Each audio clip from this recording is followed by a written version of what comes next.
एक फड़ लगाने वाला व्यक्ति जो सड़क किनारे कपड़े बेचता हो वो आज एमडी बन गया। कभी होता था कभी रिश्तेदार आ जाएं और आपको ऐसा लगता था कि कहीं उनको पता चल गया तो बड़ी दिक्कत हो जाएगी। किसी टीचर ने कहा था कि बेटा जो लड़के यंग एज में चेहरे और बाल संवारते हैं वो कैरियर नहीं संवार पाते। कई लोग ऐसे होते हैं जो परिस्थितियों से डर जाते हैं और कई लोग ऐसे होते हैं जो परिस्थितियों से लड़ जाते हैं। 13,000 लेकर आए थे लेकिन आज जो टर्नओवर है करीबन 2 करोड़ छू रही है। जब खाने को कुछ भी नहीं होता था और 2 या 4 न्यूट्रीज घर में बनती थी तो 2 आप खाते थे, 2 आप वाइफ को देते थे। क्या ऐसा आप सेल्फिश हैं? अभी आप खुद के लिए काम कर रहे हैं, खुद पे काम नहीं कर रहे हैं। जब आप खुद पे काम करेंगे आप सक्सेस करेंगे। कई लोग अपनी परिस्थितियों से बहुत ज़्यादा परेशान होते हैं लेकिन उन परेशानियों में से कोई अपना रास्ता निकाल ले, ऐसे बहुत ही कम इंसान होते हैं। और ऐसे ही शख्स से आज हम आपको मिलाएंगे, लेकिन उससे पहले मैं ये बता दूं कि इम्पॉसिबल वर्ड शायद उनकी डिक्शनरी में नहीं है।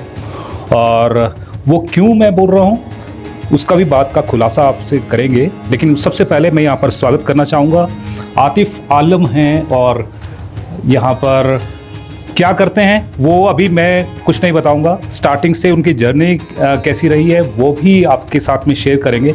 सबसे पहले आतिफ आपका बहुत बहुत स्वागत है। Thank you sir.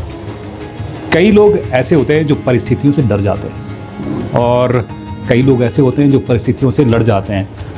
क्या आप भी वैसे लड़े हैं? परिस्थितियों से लड़ना और परिस्थितियों को फेस करना, एक्चुअली मैंने हर सिचुएशन को एंजॉय किया। बेसिकली मेरे लिए कभी भी ज़िंदगी में कोई भी चीज़ ने ऐसा नहीं था कि मैं बहुत परेशान हुआ।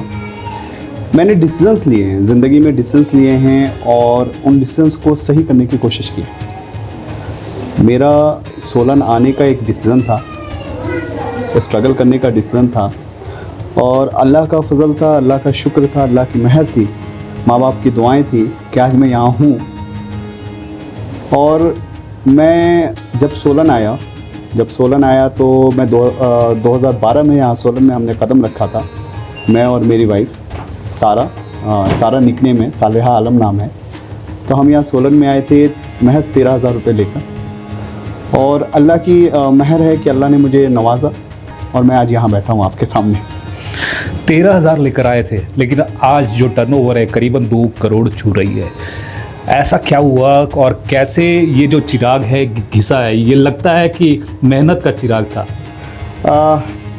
मेहनत बहुत ज़रूरी चीज़ है। मेहनत के बिना आप कभी भी कोई चीज़ अचीव नहीं कर सकते।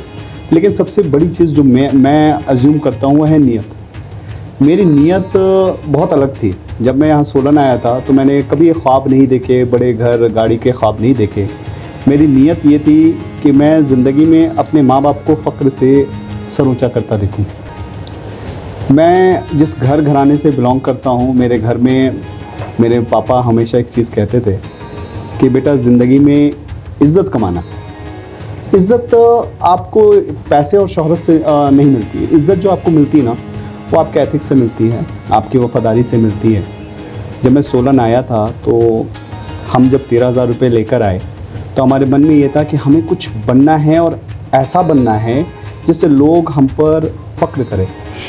चलिए आपको एक खुलासा और करते हैं। जैसे कि ये इन्होंने कहा कि फ़ख्र करें और वाकई फ़ख्र की बात है।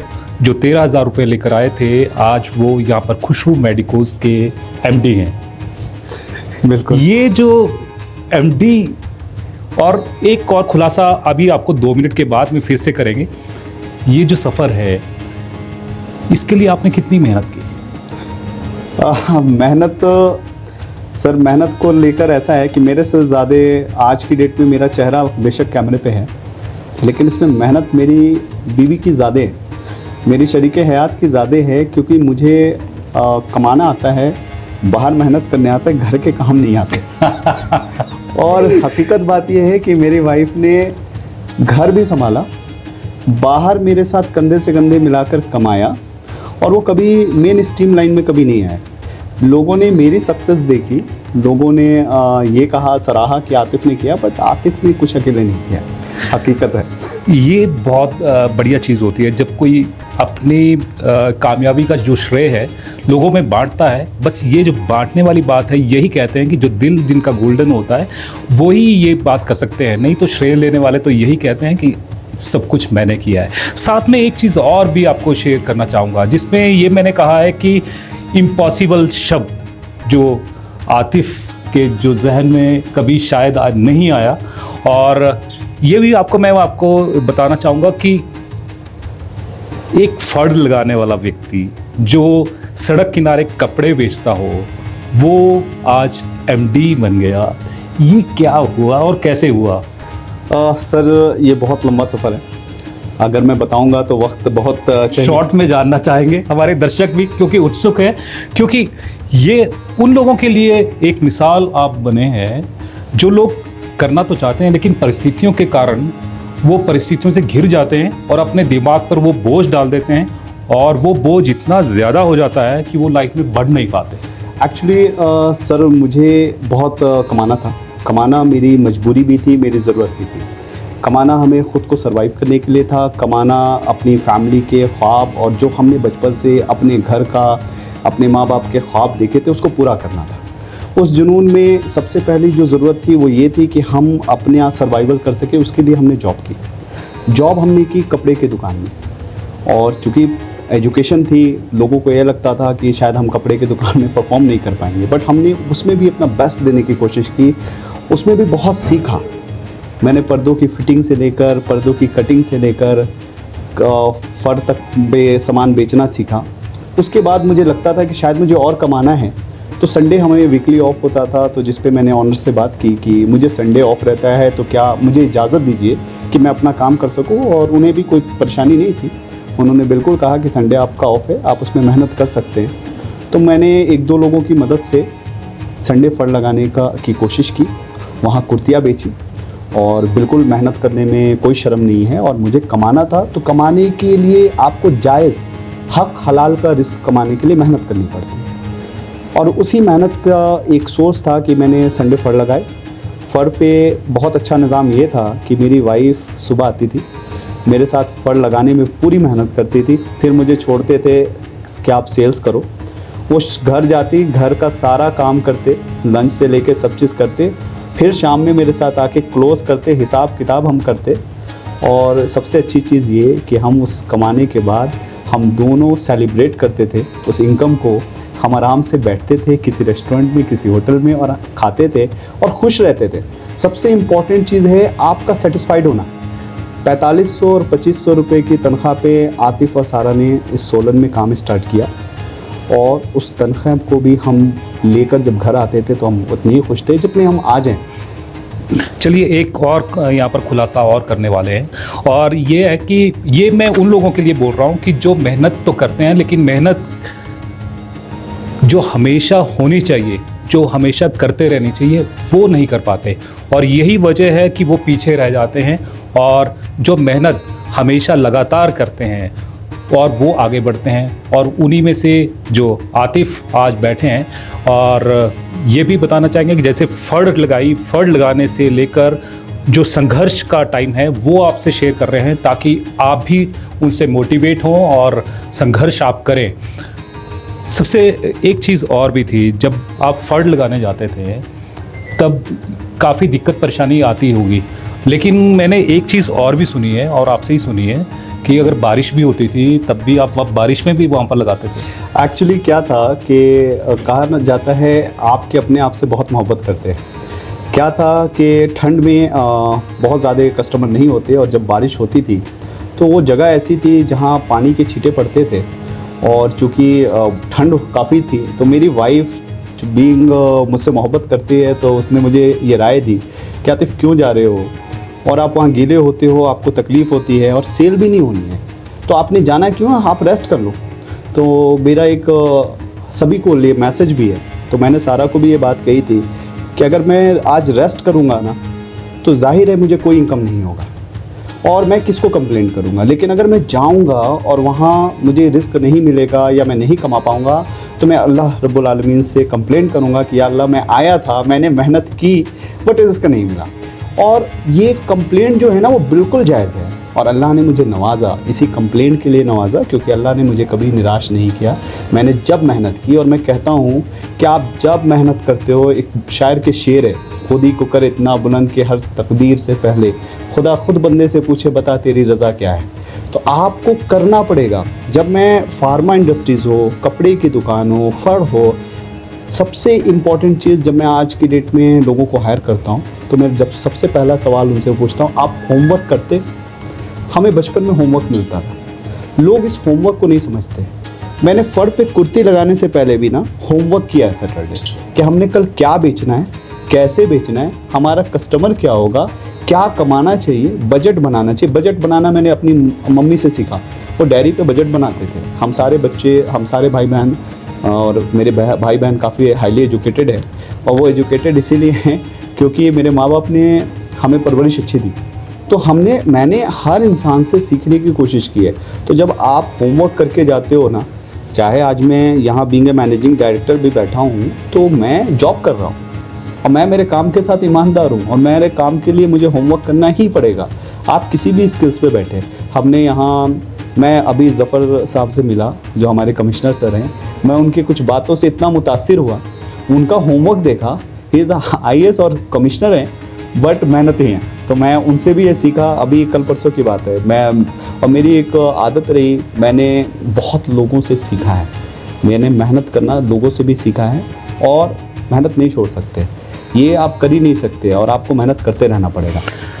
तो यहाँ पर जैसे मेहनत की बात चल रही है, मेहनत, ये कहा है कि मेहनत नहीं छोड़नी चाहिए और मेहनत करनी चाहिए, और मेहनत से घबराना नहीं चाहिए, क्योंकि परिस्थितियाँ प्रतिकूल हो सकती हैं, लेकिन उसको अनुकूल हम मेहनत से बना सकते हैं। और सबसे बड़ा जो एग्जाम्पल है वो यहाँ पर आतिफ़ हैं, और क्योंकि बिल्कुल फर्स्ट से उन्होंने शुरू किया, आज अर्श पर पहुँचे हैं। करीबन 15 लोग इनके अंडर अभी इस वक्त काम कर रहे हैं, और सभी को जो पहले सैलरी के लिए मोहताज हुआ करते थे, आज सैलरीज अपने हाथ से देते हैं, और बिल्कुल समय पर देते हैं।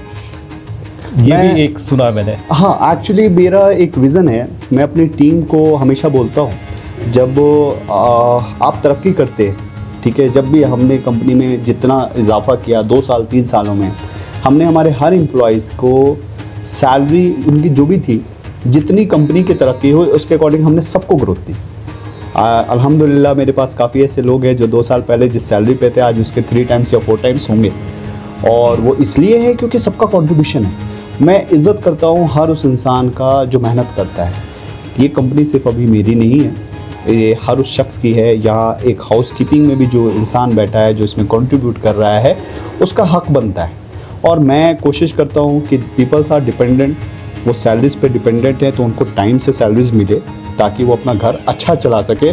और मैंने जो परेशानियाँ झेली है, मैं कभी नहीं चाहूँगा मेरी ज़ात से कोई परेशान हो सके। अब एक चीज़ और भी मैं बताऊंगा कि लोग तकदीर को कोसते हैं जब वो मेहनत करते हैं, लेकिन तकदीर को कोसते हैं। तकदीर को इसलिए कोसते हैं कि उनको सफलता नहीं मिलती। लेकिन अगर हम लगातार मेहनत करते हैं, और मेहनत ये करते हैं कि हमने मेहनत करनी है, फल भगवान ने देना है, और वो फल ज़रूर मिलता है। और उसका सबसे बड़ा एग्जाम्पल मैं बार बार आपको कह रहा हूँ कि आतिफ़ है। लेकिन ये नहीं कि इन्होंने संघर्ष नहीं किया, या इनके पीछे कोई फाइनेंस करने वाला था। ये सब कुछ इन्होंने खुद किया, और अपने बलबूते पे किया, मेहनत पे किया।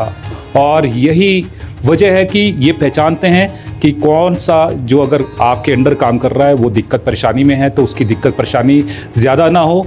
इसलिए सभी को अपने परिवार की तरह ये मानते हैं। खुशरू मेडिकोस में जितने भी एम्प्लॉइज़ हैं, वो सभी एक परिवार की तरह रहते हैं, और हर जो फंक्शन है वो सेलिब्रेट करते हैं। क्या ऐसा ही है? हाँ बिल्कुल। एक्चुअली मैं चाहता हूँ कि मैंने जैसा कि आपको बताया, जब हम संडे अर्न करते थे, हम उसको भी सेलिब्रेट करते थे। सेलिब्रेट करना मुझे बहुत पसंद है, चाहे वो मेरे एम्प्लॉयज़ का बर्थडे, बिकॉज़ वो बर्थडे उनका है, लेकिन एंजॉय हम सब करते हैं। तो मैं चाहता हूँ कि आप हर तरह का इवेंट करें, हर चीज़ करें। एक्चुअली क्या है, ज़िंदगी एक बार मिलनी, उसको जीने का तरीका सही होना चाहिए, ठीक है। इंजॉयमेंट का मतलब होता है आप एक दायरे में रहकर आप चीज़ों को खुशियों से बांटें। इंजॉयमेंट का कभी भी मतलब ये नहीं है कि आप गलत रास्ते पे जाकर इंजॉयमेंट करें। तो मैं हमेशा अपनी टीम को कहता हूँ आप खुश रहें, खुशियाँ बांटें, लोगों को सराहें और आप इस लायक बने। मैं आज भी मेरी कंपनी चलाने का कभी मकसद ये नहीं है कि मुझे बहुत कुछ चाहिए। मैं अल्हम्दुलिल्लाह अल्लाह ने जितना नवाजा मैं हमेशा खुश रहा हूँ। लेकिन मेरी एक चीज़ है, मैं सभी से रिक्वेस्ट करता हूँ जिनके पास अल्लाह ने दिया है वो लोगों के काम आए। क्योंकि सर यहाँ हिमाचल का नहीं कह सकते, बट मैंने ऐसी गरीबी देखी है कि लोग इस ठंड में फर्श पे सोते हैं। गरीबी की बात आई, संघर्ष की भी साथ में बात आएगी, क्योंकि जब गरीबी आती है तो संघर्ष होता है। और संघर्ष ये जो मैं कह रहा हूँ कि जो आतिफ है इन्होंने बहुत किया है। और मुझे ये भी पता चला है कि जब खाने को कुछ भी नहीं होता था और 2 या 4 न्यूट्रीज घर में बनती थी तो 2 आप खाते थे, 2 आप वाइफ को देते थे, क्या ऐसा? एक्चुअली ये बात मैं कैमरे से बच रहा हूँ क्योंकि मेरी फैमिली को थोड़ा दुख होगा। लेकिन हकीकत बात ये है कि सोलन में हमने 26-27 दिन ऐसे देखे जब वाकई में हमारे पास खाने के लिए कुछ नहीं था। और चूँकि हमारे अंदर थोड़ा ये था कि किसी से पैसे कैसे उधार मांग लें, खुददारी खून में थी। तो इस चीज़ ने गुर्बत लाए, गरीबी लाई और फाका करने का वक्त था कि उस वक्त खाने के लिए कुछ नहीं थे। तो हमें राशन से चावल और आटे मिले हुए थे और दाल मिली थी। तो चना दाल और न्यूट्री हम दोनों ने 26 दिन सरवाइव किए। और हाँ 4 न्यूट्री बनी थी। तो ये मैं मजाक भी करता हूँ अपनी वाइफ के साथ कि यार 2 न्यूट्री मैंने ली थी और 2 न्यूट्री सारा ने खाई थी। बट मैं खुश था, मैं कंप्लेन नहीं है, मुझे किसी चीज़ से कंप्लेन नहीं है। अल्लाह ने जो दौर दिखाया अल्लाह की रहम है। क्योंकि मुझे तो फिर भी 2 न्यूट्री थी खाने को। बाज़ लोग ऐसे हैं जिन्होंने शायद एक वक्त में खाना नहीं खाया, तो मैं उनको सोचता हूँ। आतिफ, ये तो चलो सारी अच्छी बातें हो गई और सारी पॉजिटिव बातें हो गई। कभी ऐसा भी दिल हुआ था कि नहीं ये तो मैंने बिहार से यहाँ पर आकर हिमाचल में आकर बहुत बड़ी गलती की और रोना आया हो और क्या ऐसा लगा हो कि हाँ वापस जाना चाहिए? नहीं, ये कभी नहीं हुआ। हुआ क्या, ये ज़रूर हुआ कि मैं अपने घर को बहुत मैं जज्बाती हूँ, ठीक है। मेरी सबसे बड़ी वीकनेस जो है, अभी तक स्ट्रेंथ की बात कर रहे हैं, मैं इमोशनल हूँ। मैं जल्दी लोगों से जुड़ना नहीं पसंद करता क्योंकि मैं जुड़ जाऊँ तो हर्ट बहुत जल्दी हो जाता हूँ। तो क्या है, मैं एक ख्वाब ज़रूर था कि मैं सोलन में इतनी तरक्की करने के बाद एक दिन लौट के घर चला जाऊंगा और वहाँ सेटल हो जाऊंगा। तो ये ज़रूर रहा है। लेकिन हाँ, सिचुएशन की वजह से नहीं। क्यों? क्योंकि मेरे पीछे मेरी जो पूरी फैमिली रही, मुझे उन्हें भी उठाना था। तो मैं अपने घर का ज़िम्मेदार बेटा हूँ और इंशाल्लाह रहूँगा। और मुझसे मेरी माँ की, मेरे फादर की उम्मीदें थी, मेरे रिश्तेदारों की उम्मीदें थी। और अल्हम्दुलिल्लाह वो बचपन से मुझे बड़े मोटिवेटेड रहे। मेरे मामा मोटिवेटेड रहे, मेरी अम्मी मोटिवेटेड रहे, पापा भी कहते थे कि हाँ एक दिन कुछ करेगा। तो ये सब चीज़ें प्रूफ करने के लिए भी मेहनत करनी थी, सिर्फ मेहनत सर्वाइव करने के लिए नहीं करनी थी।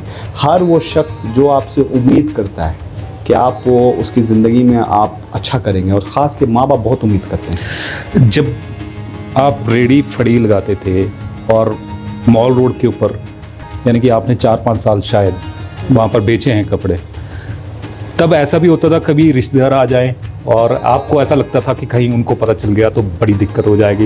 एक्चुअली हमने सोलन शहर इसलिए चूज़ किया क्योंकि हमारे रिश्तेदार यहाँ दूर दूर तक नहीं हैं और मैंने कभी किसी को ये जिक्र भी नहीं किया। लेकिन इस दौरान थोड़े फैमिली में झूठ बोले। ऐसे झूठ नहीं बोलना चाहिए, बट वो झूठ जिससे किसी का दिल ना दुखे वो बोल सकते। तो मैंने उनको झूठ बोले थे कि मैं एक इंस्टीट्यूट में पढ़ाता हूँ। मैंने कभी ये जिक्र नहीं किया कि मेरा ये स्ट्रगल है। हाँ, मेरी मजली सिस्टर अफशीन फ़ातिमा, डॉक्टर अफशीन फ़ातिमा, जो कि गवर्नमेंट जॉब में भी हैं और काफ़ी हाईली एजुकेटेड है, वो और उनके हस्बैंड अबू अज़हर वसी, वो आए और उन्होंने कहा कि अगर मेरा भाई यहाँ बैठ सकता है तो हम भी बैठेंगे। और हम चारों ने बैठ के सेल किए। अच्छा, वो भी साथ में बैठे? हाँ, वो बैठे और उन्होंने दिन भर में हमने कपड़े बेचे। और ये शायद 2016 की बात है, 17 की बात है, शुनली फेयर था उस दौरान। तो वो आए थे और उनको सारी हकीकत पता थी और फिर उन्होंने ही फैमिली में क्लोज किया और बोला कि इतना अच्छा कमाता है। और वो मुझसे परचेज भी करके काफ़ी कुर्तियाँ ले गए। जो ब्रांडिंग है ना, खुशरू वर्ड को बचपन से मेरा ख्वाब था। क्योंकि मैंने अम्मी को, जब कभी भी कोई भी इंसान इमोशनल होता है ना, तो वो अपने आप को कोसता है, यार मैं मनहूस हूँ, मैं ये हूँ। तो मैंने मम्मी को कभी परेशान होते सुना और मैंने कहा नहीं, खुशरू वर्ड हमारा प्राउड है और इसको सर का ताज हमने रखना और इसकी लाज हमने रखनी। तो मैं भाई बहनों को कंपटीशन करता था कि ये खुशरू वर्ड मेरा पैटेंट है and now it is a registered trademark और मैंने इसका रजिस्ट्रेशन ले लिया। सेकंड चीज़, जब हमने एलम्स केयर भी लॉन्च की है, तो एलम्स का मतलब होता है दान। जो हम सोचते हैं वही मेरा ब्रांड है। मैंने अभी आपको बताया विज़न क्या है। विज़न ये है कि अल्लाह जब भी आपको रिस्क देता है वो इसलिए नहीं देता कि आप उसको एंजॉय करें, वो इसलिए देता है कि वो देखता है कि आप उसको कहाँ यूज़ कर रहे हैं। तो हमारा जो यूज़ है ना, वो हमारे को पता है। हमारे को, मैंने आपको कहा मेरी ज़रूरतें इतनी नहीं है कि मुझे लाखों करोड़ों चाहिए, हाँ, लेकिन मैं इतना ज़रूर कमाना चाहता हूँ कि जो ज़रूरतमंद हो। मेरे पास बहुत सारे ऐसे लोग हैं, मैं चैरिटी को पब्लिकली कभी शेयर नहीं करना पसंद करता और बचता हूँ, कैमरे से तो बहुत बचता हूँ, क्योंकि अल्लाह ने कहा है कि आप एक हाथ से कहीं करो तो दूसरे को नहीं पता चले। लेकिन जो विज़न है ना, हर शख्स का ये होना चाहिए। और मैं यहाँ बहुत सारे ऐसे शख्स हैं, मैं आपको नाम ले रहा हूँ। हमारे बसाल के पूर्व प्रधान बीटा ठाकुर, जब मैंने उनको देखा, वो जिस तरह लोगों के काम आते हैं, पूरे पंचायत के काम, जब वो प्रधान भी रहे तो अपने पैसों से कंट्रीब्यूट करके उन्होंने पूरा बसाल उठाया। तो मुझे लगता है कि मेरे से बेहतर लोग हैं। मेरी तो अभी सोच है, लोगों ने एग्जीक्यूट किया है तभी दुनिया चल रही है, और मैं इस कैटेगरी में आना चाहता हूँ, इसके लिए मेहनत कर रहा हूँ। यानी कि लोगों की मदद करने के लिए, उनके चेहरे पर खुशी लाने के लिए, हाँ, और उनको एक राह दिखाने के लिए। अगर हम जरिया बनते हैं, देखिए आज की डेट में ना सबसे जो अजीब चीज़ मैंने देखी, यंग जनरेशन जितनी भी लोग हैं, आपको जीने का ना मकसद पता होना चाहिए। विज़न की कमी है, आपको यही नहीं पता। देखिए जानवर जो है ना, जानवर और इंसान में एक फ़र्क है। जानवर को भी अल्लाह रिस्क देता है, कोई बिना खाए तो मरता नहीं है, सबको अल्लाह रिस्क देता है, इंसान को भी देता है।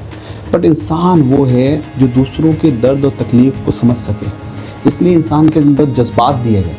हकीकत बात यह है, दुनिया इतनी खुदगर्ज हो गई है कि उसको अपने अलावा दूसरे दिखते नहीं हैं, और जो लोग दूसरों को देखते हैं, ऊपर वाला उनको देखता है। ये ट्रुथ है। मेरा सारा टेक केयर, जब हम यहाँ सोलन आए, एक अजनबी शहर में आए, हमारी हिफाजत अल्लाह ने की, अल्लाह ने हमें नवाजा, और मैं बहुत शुक्रगुज़ार हूँ। मैं शुक्रगुज़ार हर उस शख्स का हूँ जिन्होंने हमें सपोर्ट किया, और बेशक ये सारे हालात जो हैं वो अल्लाह बनाता है। सपोर्ट की बात आई है तो ये भी जानना चाहेंगे कि आतिफ को सोलन में चलाने वाला कौन? आतिफ को सोलन में यानी कि स्पोर्ट, जैसे कहते हैं ना कि स्पोर्ट रही, और वो काफ़ी लगता है कि दिल पे भी होता है कि हाँ, वो अगर शख्स वो शख्स अगर हमारी लाइफ में आए तो हमको थोड़ा सा सहारा मिला। सर, सपोर्ट का, जो लोग सपोर्ट समझ रहे हैं, सपोर्ट दो तरह के हैं। कई लोग वो सपोर्ट समझते हैं जिन्होंने फाइनेंशियली सपोर्ट किया, मैं तो उनको भी अपना सपोर्टर मानता हूँ। जिन्होंने मुझे डिसरिगार्ड किया, अगर वो ना करते तो मैं यहाँ नहीं होता। तो सपोर्ट में हर वो शख्स मेरे लिए मेरी कामयाबी की सीढ़ी बना, जिसने मुझे जॉब दी, जिसने मुझे जॉब छोड़ने पर मेरी सैलरीज रोक दी जिसने मेरे काम करने पर मुझे इतना परेशान किया कि मुझे जॉब छोड़नी पड़ी।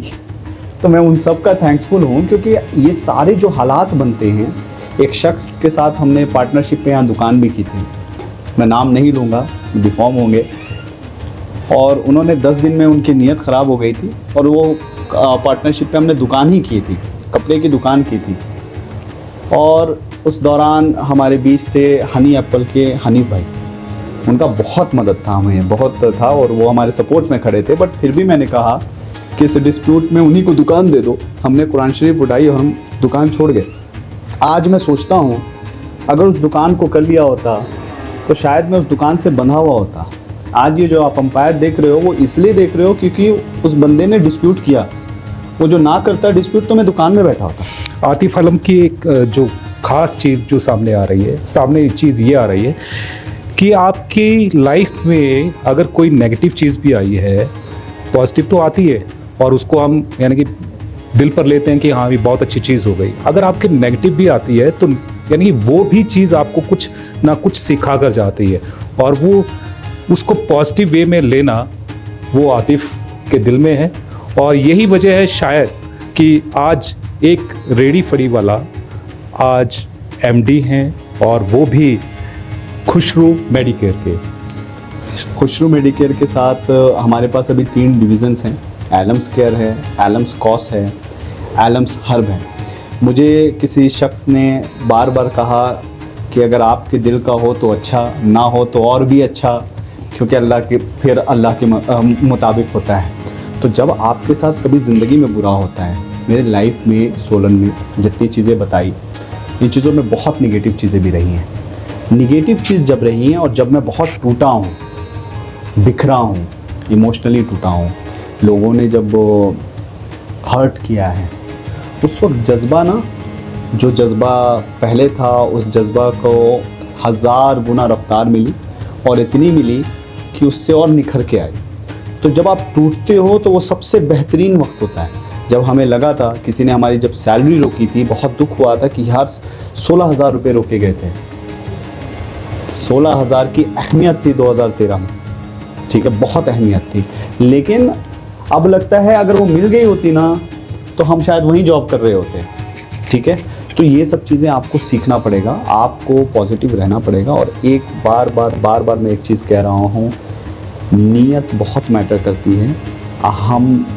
मैं कुरान का हवाला बार बार देता हूँ क्योंकि मैं तालिब इल्म हूँ, मैंने पढ़ा है, मैं शास्त्रों को पढ़ता हूँ, जानता हूँ।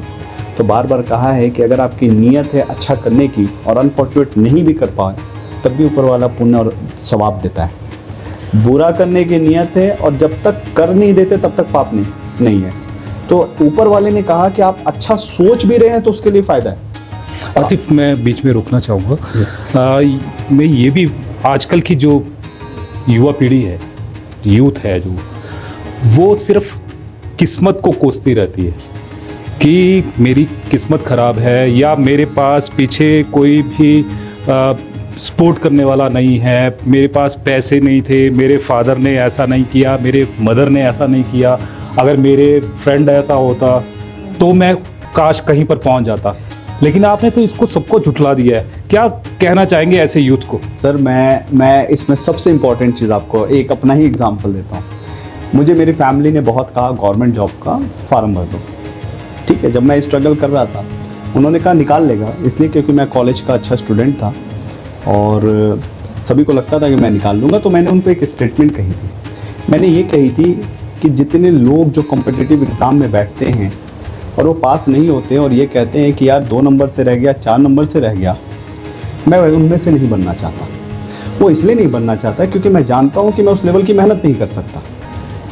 कोच तो पास करते होंगे, जो पास करते हैं उनकी मेहनत और मेरी मेहनत में कमी रहेगी, तभी हम नहीं पास करते। प्रॉब्लम क्या है, हम कोशिश नहीं करना चाहते, हम अपने आप के साथ वफादार नहीं हैं। हमें हर इंसान अपने बारे में सबसे बेहतर वो खुद जानता है। हकीकत ये है कि जब आप आईने में देखते हो तो शक्ल देखते हो। जब आप अपना कैरेक्टर, अपना वजूद, अपनी पोटेंशियल देखने लगोगे, आप ज़िंदगी में कभी फेलियर नहीं है। मैं बहुत कम, मेरे टीचर्स ने मुझे बहुत समझाया था। 1-2 टीचर्स का मैं जिक्र कर रहा हूँ। किसी टीचर ने कहा था कि बेटा, जो लड़के यंग एज में चेहरे और बाल संवारते हैं वो कैरियर नहीं संवार पाते। और एक प्रोफेसर ने कहा था कि ज़िंदगी में हमेशा उसकी सोहबत रखना आलम, और वैसे टीचर रखना। सबसे मैं टीचर्स को हाईलाइट कर रहा हूँ। बहुत हद तक दोष हमारे टीचर्स का इस मुआशरे में, इस कल्चर में टीचर और स्टूडेंट फ्रेंड्स हो गए हैं, जो सबसे बड़ा ऐब है।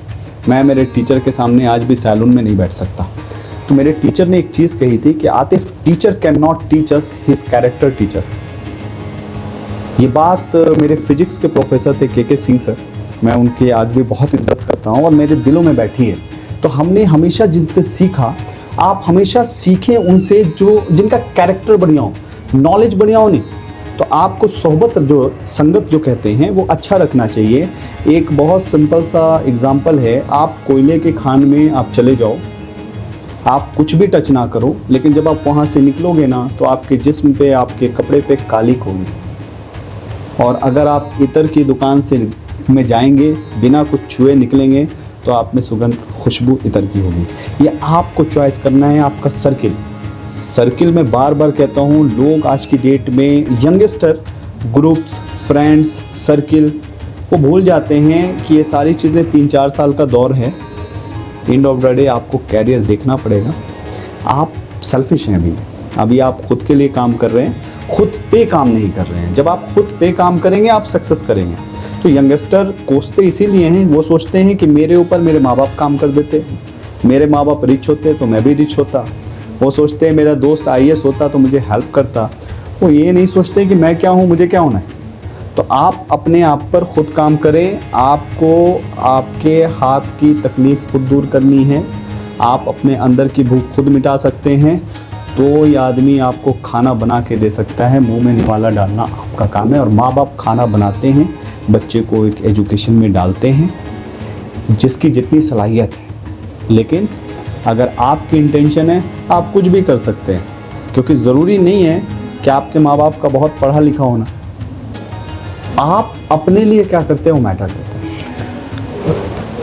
अब यानी कि कंक्लूड करते हैं, और साथ में ये भी है कि यहाँ पर बात यही निकल कर आती है कि ज़िंदगी कैसी है, ज़िंदगी कैसी है, यही एक क्वेश्चन होता है सभी के। ज़िंदगी कैसी है, बस जैसी बना लो वैसी है, और वो अपने हाथ के ऊपर होता है। और ये साबित कर दिया है आतिफ आलम ने। और जिन्होंने ये कि अगर रेडी फड़ी भी लगाई और अगर फड़ भी लगाते थे तो चाहे वहाँ पर बारिश होती थी, बरसात होती थी, आंधी होती थी, तूफान होता था, तो वहाँ पर जाते थे। और वो इसलिए जाते थे कि जो भी मिलेगा कम से कम ये तो है कि मेहनत की है, और मेहनत से पीछे नहीं हटना। अगर मेहनत आप कर रहे हैं, कुछ भी काम कर रहे हैं, छोटा काम कर रहे हैं, बड़ा काम कर रहे हैं, उसमें मेहनत लगा दो, तभी आप आगे बढ़ पाएंगे। और दिन हो या रात हो, बस लगे रहो, यही कहना चाहेंगे। बिल्कुल। और देखो, हमेशा एक बात है, तदबीर के हाथों से तकदीर बनती है। तो बस ये आप हमेशा याद रखना कि हाथों की लकीरों में कुछ नहीं रखा, आपकी मेहनत से लकीरें बदलती हैं। लोग जो ये सोचते हैं मेरा नसीब बिल्कुल होता है, लेकिन नसीब बदलता ही आपके तदबीर से, आपकी मेहनत से। वो बदलना आना चाहिए, और हर इंसान का बदलेगा। मेरी टीम में जितने लोग हैं ना, वो मैंने उनको बदलते देखा। मेरे पास ऐसे ऐसे लोग आए जो डिप्रेशन के पेशेंट रहे हैं, और मैंने उनको अपॉइंट किया। अपॉइंट इसलिए नहीं किया है कि मुझे उनसे काम चाहिए, अपॉइंट इसलिए किया क्योंकि मैं जानता था कि 2 साल 3 साल अगर वो हमारे संगत में रहेंगे तो वो आज कंपनी के को-डायरेक्टर बनेंगे। दैट इज़ सीमा बरागटा। सीमा बरागटा हमारे पास जब कंपनी में आए थे, बहुत हालातों से परेशान थी। आज अल्हम्दुलिल्लाह मुझे देखकर खुशी फील होती है, प्राउड फील होती है, और हमने उनको कंपनी का कंफर्टेबली को-डायरेक्टर बनाया। क्या बात है। तो बस यही है, आप पॉजिटिव वे में लगे रहें और लोगों की मदद करें। जो युवा घर पर बैठे हैं, परेशान हैं, और अपनी परिस्थितियों को उसको जिम्मेवार बता रहे हैं, और परिस्थितियों को जिम्मेवार बनाकर वो घर पर बैठे हैं और कोई भी मेहनत नहीं कर पा रहे हैं। तो यही है, आज हमने एक ऐसे शख्स से आपको मिलाया जो मेहनत के दम पर, अपने दम पर आज यहाँ पर मुकाम हासिल कर पाए हैं। और मैं भी यही चाहता हूँ, जो भी युवा परेशान हैं वो इस स्टोरी को ज़रूर सुने और उससे प्रेरणा लें और आगे बढ़े। जैसे ही कोई नई अपडेट होगी हम आप तक पहुँचाने का प्रयास करेंगे। Thank you Atif. Thank you sir. Thank you.